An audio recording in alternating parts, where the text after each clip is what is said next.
محمد وآل محمد صلوات محمد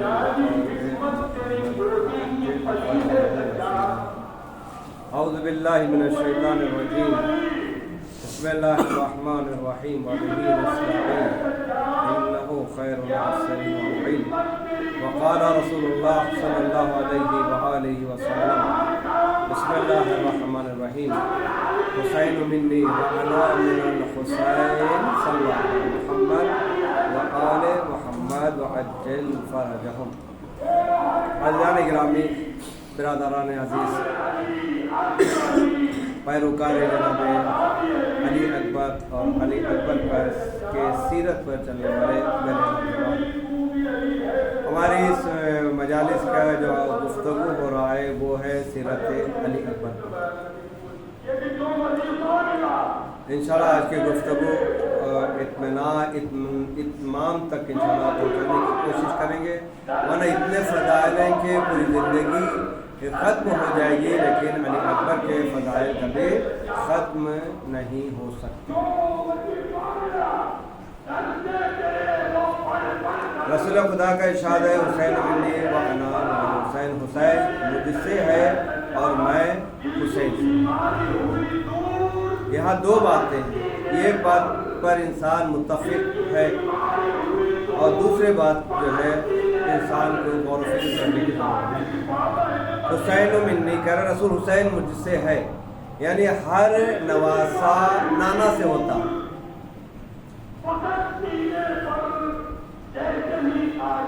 یعنی نانا سے ہماری والدہ سے ہم، اس اعتبار سے ہر نواسہ نانا سے ہوتا ہے۔ وَأَنَا مِنَ الْحُسَيْن، اور میں حسین سے ہوں، یعنی نانا نواسے سے ہے، یہ بات سمجھ میں نہیں آتی۔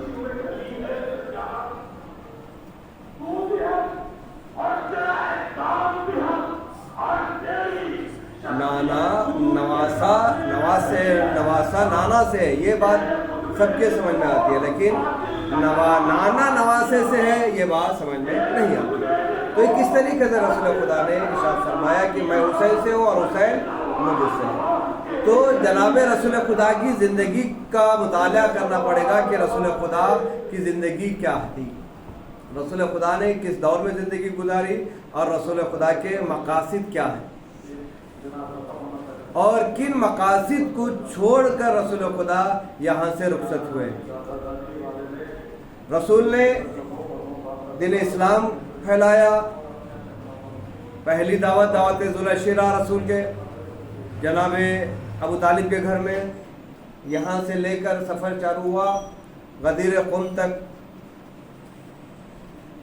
رسول نے اپنا خلیفہ مولا کائنات کو بنایا۔ یہ جو دور چلا اس میں رسول خدا نے بہت ساری جگہوں پر حسین ابن علی کی مدح سرائی کی اور ان کی شخصیت کو بتایا۔ کبھی یہ کہتے ہوئے کہا کہ ھذا حسین فارفوہ، یہ حسین ہے، اس کو پہچانو۔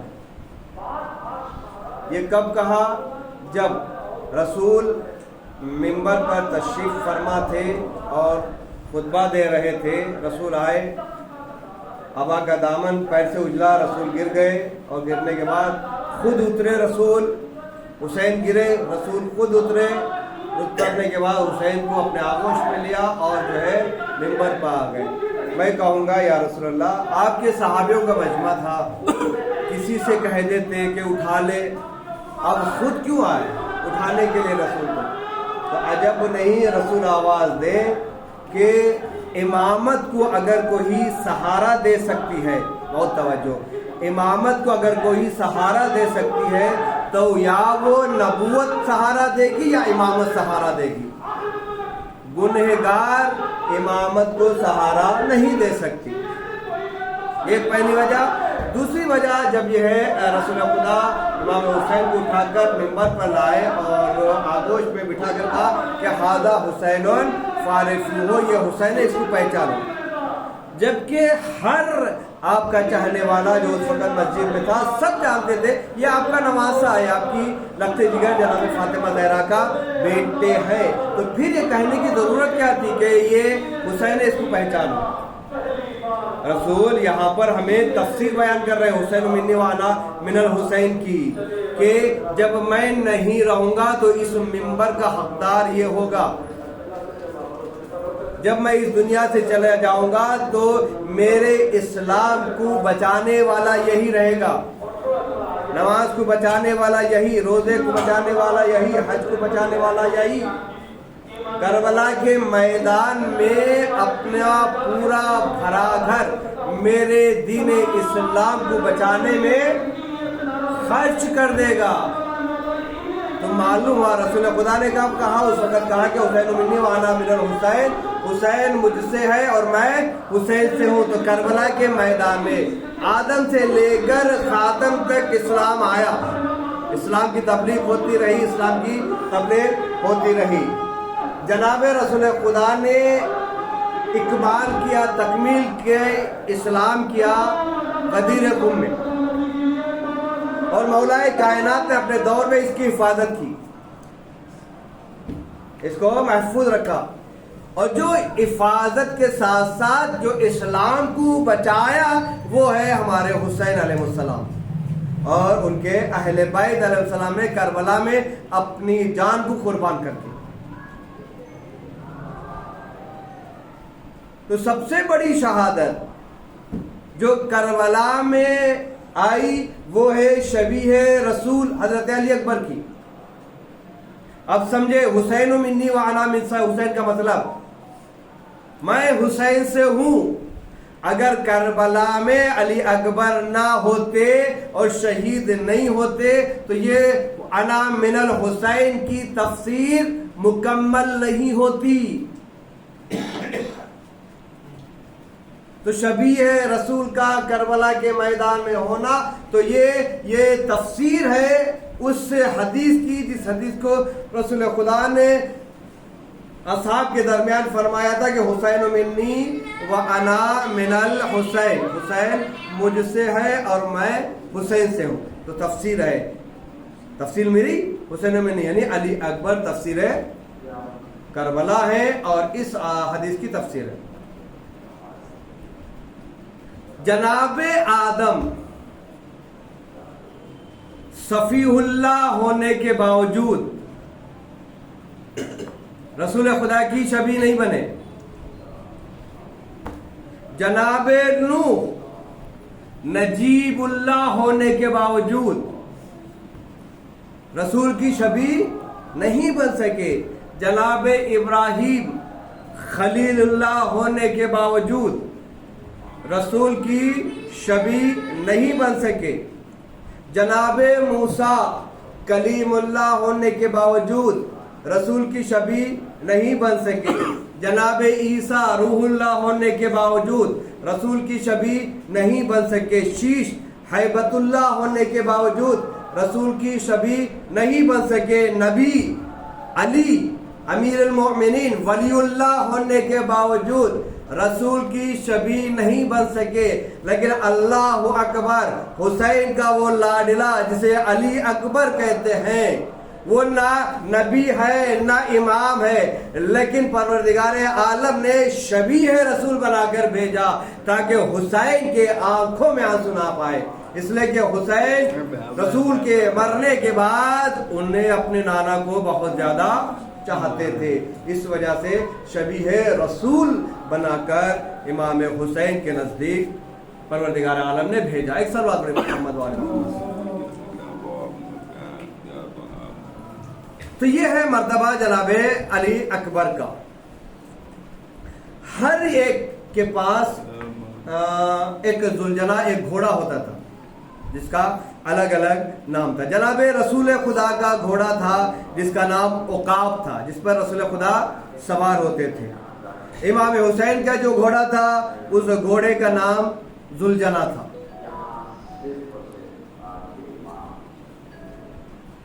تفصیل میں نہیں جائیں گے، بس مختصر جو مجھے کہنا ہے علی اکبر کی فضیلت کے سلسلے میں یہ ہے کہ ایک دن حسین اپنے تمام عزیزوں اور اقارب کے ہمراہ کہیں جانا چاہ رہے تھے، اپنے احباب دوست اور اقارب کے ساتھ جو کہیں جانا چاہ رہے تھے، وہ استبل میں آئے۔ استبل وہ جگہ ہے جہاں پر گھوڑوں کو باندھا کرتے ہیں، یعنی جہاں پر گھوڑے رکھتے ہیں اسے کہتے ہیں استبل۔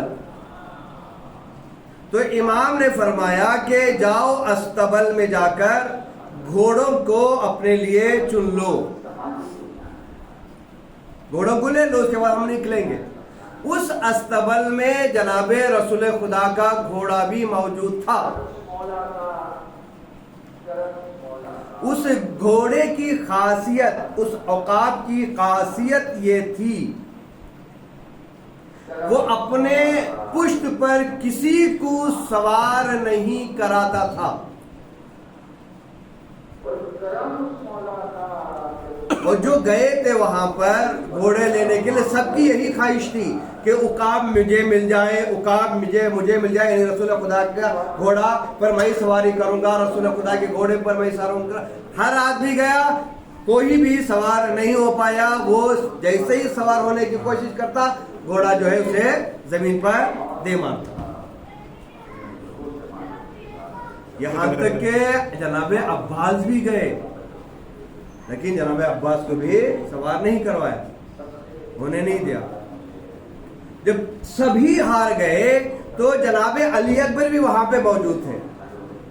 علی اکبر سوار ہونے کے لیے نہیں گئے، جیسے ہی عقاب کی نظر جناب علی اکبر کے چہرے پر پڑی، جیسے ہی رسول کے گھوڑے کی نظر علی اکبر کے چہرے پر پڑی، وہ گھوڑا فوراً آگے آتا گیا۔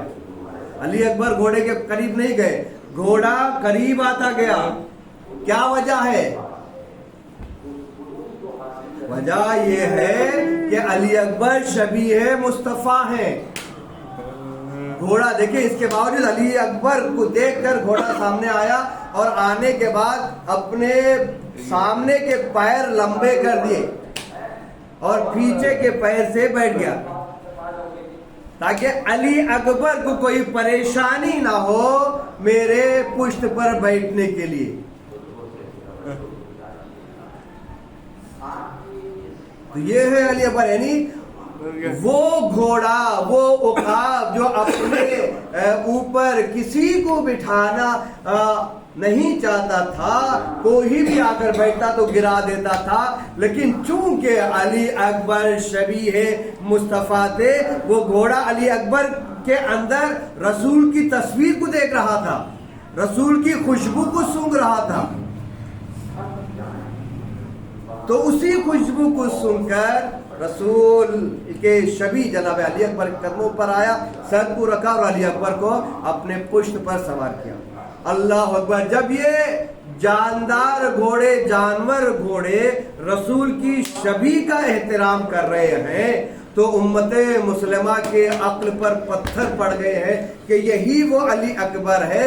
جب استبل میں آیا تو گھوڑے نے استقبال میں آگے بڑھا اور ان کا اکرام کیا اور ان کا ادب کر کے اپنے پشت پر بٹھایا، لیکن اللہ اکبر جب کربلا کے میدان میں امام حسین نے یہ کہہ کر رخصت کیا علی اکبر کو، اے پروردگار اب میں اس کو بھیج رہا ہوں جو رفتار میں تیرے رسول کے مشابہ، گفتار میں رسول کے مشابہ، کردار میں رسول کے مشابہ، یعنی ہم شکل پیغمبر کو میں مقتل میں بھیج رہا ہوں۔ لیکن ان ظالموں کے آنکھوں پر پردے پڑ گئے تھے، عقل مند پردے پڑ گئے تھے، رسول کی شبیہ کو بھی انہوں نے جینے نہیں دیا۔ یعنی جناب علی اکبر خیمے سے نکلے، میدان میں آئے، لڑتے گئے، کتنا لڑتے، کسی ظالم نے ایک نیزہ مارا جناب علی اکبر کے سینے پر، وہ نیزہ جھک گیا. علی اکبر گھوڑے سے زمین پر آئے. اس وقت امام حسین پہنچے. علی اکبر کے سینے سے نیزے کو نکالا. علی اکبر کے سینے سے نیزے کے ساتھ برچی کا پھل بھی واپس آ گیا. اللہ اکبر. دیکھیں بہنیں اپنے بھائیوں کو بہت زیادہ یاد کرتی ہیں، اور خاص کر ایسا بھائی جو شبیہ مصطفیٰ. واللہ اکبر. جناب سکینہ جناب علی اکبر کو بہت زیادہ یاد کر کے رویا کرتی تھی. جب یہ قافلہ میدان کربلا سے 11 محرم کو کوفہ اور شام کے لیے روانہ ہوا تو ایک مقام پر روکا گیا. جیسے ہی ایک مقام پر روک کر نادی نے ندا دی کہ ایک باغی نے یزید کے اوپر بغاوت کی اور ان کو اس کے سربراہ کو قتل کر کے ان کے اہل بیت کو قید کر کے ہم یزید کی طرف لے کے جا رہے ہیں. یہ سننا تو سب کے سب جو ہے تماشائی دیکھنے کے لیے آ گئے. ایک برقع پوش معظمہ اپنے گھر کے چھت سے دیکھ رہی تھی. اس نے دیکھا کہ ایک بیمار ہے، ایک ضعیف ہے جس کے ہاتھوں میں ہتھکڑیاں، پاؤں میں بیڑیاں اور گلے میں خاردار توق ہے. اس کے پیچھے بیویاں ہیں اور ایک بیوی کے آغوش میں ایک ننھی سی 3 سالہ بیوی ہے جو اپنے ہاتھوں سے اپنے چہرے کو چھپا رہی ہے اور الاتش پیاس کی صدائیں بلند کر رہی ہے. وہ بیوی آئی گھر پر آنے کے بعد ایک کاشے میں بشک میں پانی بھر کر اس معظمہ کے پاس آئی اور کہا کہ معظمہ میں دیکھ رہی ہوں کہ تمہاری یہ بیٹی جو ننھی سی منی سی 4 سالہ 3 سالہ ہے بڑی پیاسی ہے، لگتا ہے کہ کئی دنوں سے اس نے پانی نہیں پیا، لو یہ پانی پلوا دو. جناب زینب نے وہ پانی جناب سکینہ کے حوالے کیا. اس بیوی نے جس بیوی نے پانی لا کر دیا اس نے کہا کہ اے بڑی قیدن، نام تو نہیں تھا معلوم تھا، اے بڑی قیدن تم اس بچے سے کہو جب یہ پانی پی لے تو میرے لیے 3 دعائیں کر دے. وہ کہہ کہ آگے بڑھ کر کہا کہ میں نے سنا ہے کہ قیدیوں کی دعائیں بہت جلد قبول ہوتی ہیں.